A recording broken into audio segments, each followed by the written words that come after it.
My name is Daniel Hutabarat. Thank you for having me here. That's a wonderful opportunity to be here.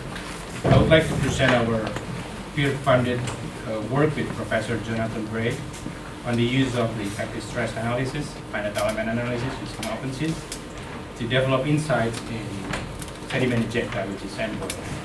And the work is funded primarily by peer, but also relies on funding from NSF and from LPDP. So today I will talk about sediment ejecta or sand boil, which is one of the soil liquefaction consequences where a very light object like this car, it's from Professor Kubinovsky, can sink into liquefied ground. But more specifically, I will talk about sediment ejecta from three different perspectives. So the first one is from the case history's perspective, where the current procedure tend to produce inconsistent estimation after the 2010-2011 Canterbury earthquakes. And the second perspective is from the physical process of sediment ejecta, where we want to use the current practical tool using finite element analysis to estimate the potential of sediment ejecta. And the third perspective is how do we quantify the ejecta severity using this method. So we propose to this index, namely ejecta potential index, that I will present now. So this map shows the location of two well-investigated liquefiable sites in Christchurch. It also shows you the sunk car that I just presented in the previous slide, and also the projection fault of the 2011 Christchurch in the red box. So, and the two sites named Silty and St. Teresa. So these two sites have are the representative examples where the current procedure produce estimation and overestimate the ejecta severity. While in Silty, the estimation is supposed to be moderate ejecta, but what we observe in the field is extreme manifestation. On the other hand, the sister site, which is the St. Teresa, the estimation is severe, but what we observe in the field is nothing. But as you can see, the rupture distance between these two sites is pretty similar, about 4 to 5 kilometers, and the intensity level also pretty similar.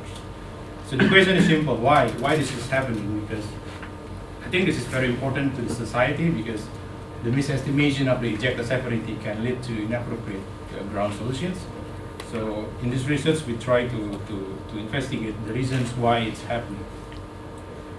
So this is the aerial photographs of these two sites.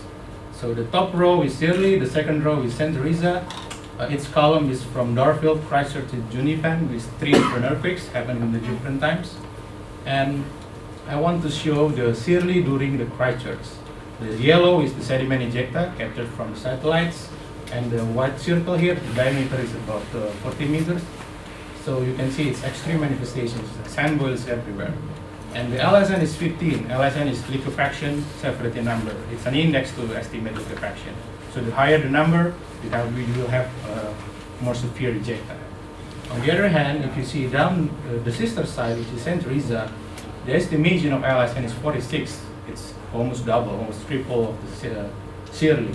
But what happened, we saw on the ground is nothing, no ejecta observed. Also for Silty during the June, the Junipan is less intense compared to Christchurch, so you can see it manifests less quantity of ejecta. And in St. Teresa, you also observe no ejecta. So this is what the reason why we initiate this project. So this is the CPT plots of all sites during the Darfield earthquake, which manifest ejecta, which is in the red line, and which did not manifest ejecta, which is the blue line. So one line means one CPT. So the left one is the tip resistance, and the right one is the soil index plots, the soil behavior type index. The red line manifests ejecta. As you can see, the tip resistance, you will have an increasing density, going deeper. And the one that I want to emphasize here is the soil index. The sites which manifest ejecta always have I sub C consistent less than 1.8, which is clean sand. So it is a thick clean sand deposits, That's the most typical sites that manifest ejecta in Christchurch. And the blue one is the highly stratified deposits. You can see the isopsy goes right to the left, right to the left. It means that it's transferred from clays, we go back to sand, go back to silt, and it's very stratified deposits. So now let's see to detail to what we observe in Silty and St. Teresa. Blue is Silty, red is red is Silty, and blue is St. Teresa. This is the top the left plots is the CPT tip resistance. The second plot is the soil index, and I want to emphasize the color-coded profile here.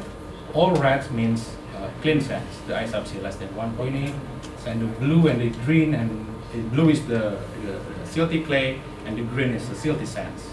So as you can see, the layering from the second column here is St. Teresa. The first column here is Silty, so I plot it side by side. So we can see clearly that the St. Teresa has a highly stratified deposit features, and Silty have a very thick continuous sand. And we also extract some samples in St. Teresa and to show to get the plasticity index. It's a low plasticity silts. The PI is less than 12. And the right plot here is the coefficient of consolidation estimated by CPT. It's in the log scale. So the red one, you can see it's consists of a very thick, fully drained materials. It means that when the pore pressure increases, it takes seconds to dissipate. It's really fast. It's fully drained materials. But on the other hand, is the blue plot is the St. Teresa. The left is very slow. It means it's very slow to dissipate. For example, the San Francisco Bay mud is the blue here. It's from 0 to 1 meter square per year, and the one in Christchurch is like 10 to the power of 7 meters square per year. That's the estimate from the city. So at St. Teresa, the dissipation is getting slower, and then high pore pressure is isolated between the two layers. I think that's the main different features why in St. Teresa doesn't have manifestation. From the liquefaction evaluations, so in Silty, you can see the black dot is demand, and the color plot is the resistance. You can see the demand and resistance at Silty is about the same. And the estimation using the LSN is moderate as the manifestations for Silty. And for the right one is the St. Teresa. You can see the demand is so high compared to the resistance. So that's why we estimate that extreme manifestation will manifest in St. Teresa, but the fact it's not. So now let's see the sediment ejecta from the perspective of the physical process. So this video shows us the physical process of sediment ejecta. So the points that I want to emphasize here is it happens after the shaking stop. So I think it's That's okay, you're not going. It's a post-shaking event, which is that during the dissipation, the pore pressure is being dissipated. It's finding the easiest way to flow. So it's a post-shaking event where the current procedure is focused on the current shaking event, which is the stress. What is the stress? What is the resistance? Which is the process is the consequences after the shaking. So it can happens for hours, but based on the eyewitness account, and happen after the shaking. And for this specific event, the person who recorded say that it goes out 5 minutes after the shaking starts. So I think the duration is important here because it takes time for the water to generate cracks for the crust layer and then to be manifested to the ground surface. So to simplify these events, so let's see the typical profiles in Christchurch. So this is the typical soil profiles shows manifestation in Christchurch. The first layer is crust layer. It's impermeable layer. So the permeability is very small. The CSAP is also very small. It's underlain by a liquefiable layer. It's a fully drained soil in the second layer, and also the denser liquefiable layer in the third layer. So if you put a piezometer at point A here, we can measure the total head to monitor the water flow. So we can plot the total head. Now we know the datum elevation. This is datum elevations from the point, and then we also know the hydrostatic pressure, which is that height, so we know the total head during the initial steady state, which is constant, so there is no water flow, there is no head difference.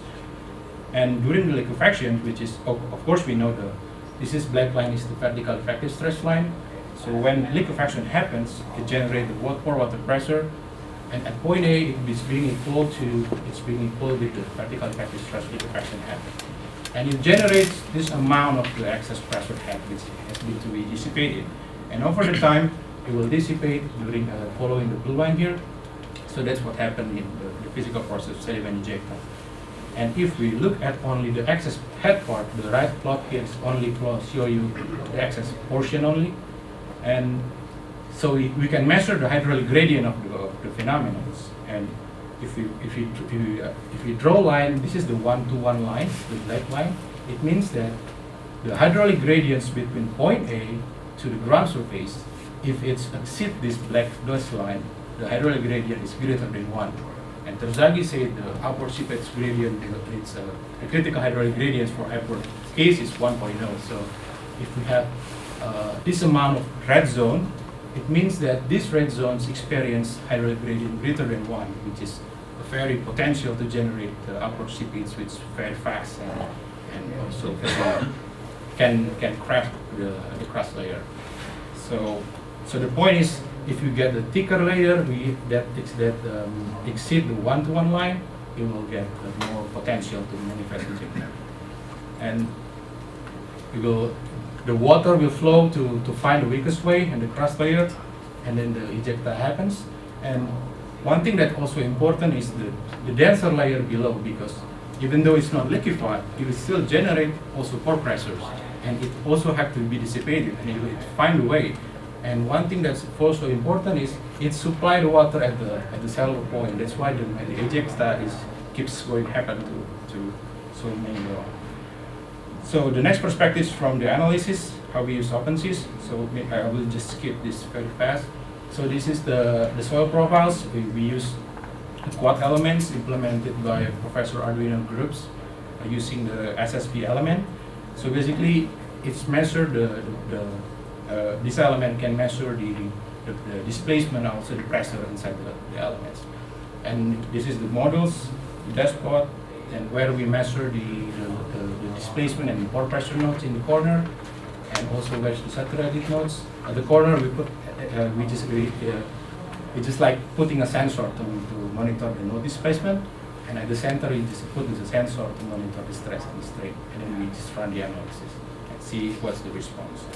For the constitutive model for the analysis, we use the PM4 and PM4 based on Professor Bollinger and Katerina Ziotopoulou. And it's heavily based on the CPT data, where we use the latest 2016 Professor Robertson's ISAB. So if you have the sunlight, which is the ISAB more than 32, you'll get, we assign as PM4. If we use if the ISAB is in the transition soil, we use the PM4 but we set the RU max become 0.19. And for the PM4 with the clay oil, we set the default parameters. And this is the example. So the left one is yearly. You can see red is PM4, green is PM4 leak, and then the other side is centrisms. And this is the ISAB plots for its profiles. So this is how the finite element models run in this analysis. And for the parameters, also heavily based on CPT. So in this model, we focus on 4 different parameters: the relative velocity, relative density, and redshift strength, and also the permeability. This is the soil model, and this is the parameters. For details, it will be published in the paper. And then, so yeah, run the analysis, and I will show you the result after this. But before that, I want to tell you about how we quantify the potential. So in the effective stress analysis, we can calculate for each time steps the history of the excess head. So it goes up and back and forth.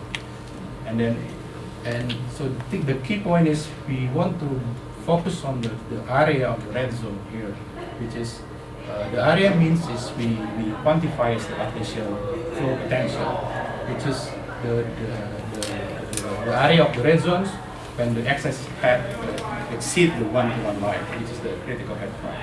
And the point is, If it's the hydraulic gradient greater than critical value, it will cause piping or progressive cracks happen at the crust. For thicker liquefaction, it will have more head shaded area, it will have greater rotation pressure, also more water volume, and also more ejecta. And so let's see the result of this. So this is the Silty, the left one is Silty, the right one is Centrisa. The first plot, the color plot is CPT, the next one is the soil model, the third plot is the displacement, and the third plot is the pressure, the pore pressure. So let's see, go to Silty.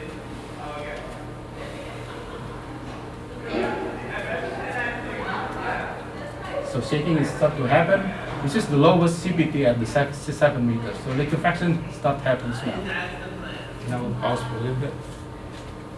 And as you can see, the pore pressure at the top is lower compared to liquefied soils.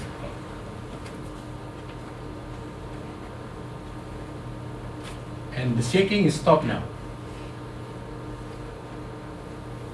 20 seconds. And the water at these layers is going to dissipate because it has higher pressure. It finds a way to flow, and then it will increase the pressure at the top layer. And then that layer experiences very high hydraulic gradients. That's what what we believe will generate ejecta. And it's quantified using the artesian fault potential, which means that the x-axis is the time. The AFP tend to increase after the shaking stops. So that's what generates the sediment. And I will keep going until it hits the. Oops. Yeah. So, and for Centrisa, the right plot is the pressure. It's also experienced liquefaction, of course, because it's liquefiable soil.